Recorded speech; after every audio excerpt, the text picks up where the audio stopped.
Minus விளக்கில் குழிப்பணி எப்படி செய்யலாம்னு பார்க்கலாம். மாவு எடுத்துக்கிட்டேன். இந்த பாருங்கள், கேரட்டு, வெங்காயம் வெட்டி வச்சுருக்கேன், கருவேப்பிலை, கொத்தமல்லி, பச்சை மிளகாய் கொஞ்சம் வெட்டி வச்சுருக்கேன். இப்போ அடுப்பில் கடாயை வச்சு ஒரு 2 ஸ்பூன் எண்ணெய் விட்டு கடுகு கொஞ்சம், ஜீரகம் போட்டு பொரிஞ்ச உடனே அந்த பச்சை மிளகாயை போட்டேன். அப்போ தான் அப்படியே கடிச்சா அவ்வளோ நல்லாயிருக்கும். அப்புறம் வெங்காயத்தையும் போட்டு நல்லா வதக்கி ஒரு 5 நிமிஷம் வதக்கினா போதும். கேரட்டையும் போட்டு ஒரு 5 நிமிஷம் வதக்கிட்டு நல்லா வதக்கிடுங்க. வதக்கிட்டு கருவேப்பிலை, கொத்தமல்லியும் போட்டு அதையும் வதக்கிட்டு அப்படியே எடுத்து மாவில் கொட்டிட வேண்டியதுதான். நல்லா வதக்கி அப்படியே எடுத்து மாவில் கொட்டிட வேண்டியதுதான். கொட்டிட்டு குழிப்பணியார சட்டி அடுப்பில் வச்சுட்டு கொஞ்சம் எண்ணெய் ஊற்றி எண்ணெய் சுட்டதும் பாருங்க, ஒவ்வொரு இதுக்கும் மாவு ஊற்றிட்டு பாருங்க. ஒவ்வொரு குழிக்கும்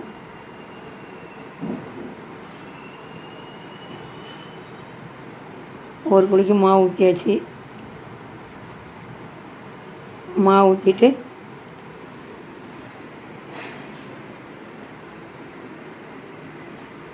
ஒவ்வொரு குழியிலையும் மாவு ஊற்றி மூடி வச்சாச்சு. மூடி வச்சுட்டு அது வேகட்டும். வாங்க அதுக்குள்ளே சட்னிக்கு ரெடி பண்ணுவோம்.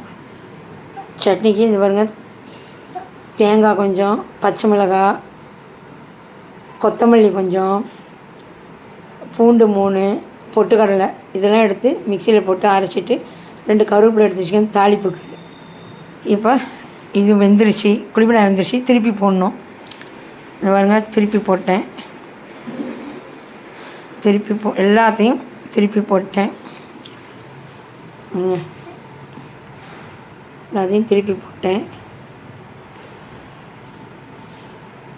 திருப்பி போட்டு இப்போ சட்னி அரைக்க போயிடுவேன். ஒரு 5 நிமிஷத்தில் குழிப்பணியாரம் வெந்துடும். இது பாருங்க, திருப்பி போட்டு ஒரு 5 நிமிஷம் குழிப்பணியாரம் வெந்துருச்சு. இதை எடுத்து ஹாட் பேக்கில் போட்டேன். சட்னி அரைச்சிட்டு வந்துட்டேன். அவ்வளோதான், குழிப்பணியாரம் செஞ்சாச்சு. நீங்களும் செஞ்சு சாப்பிடுங்க.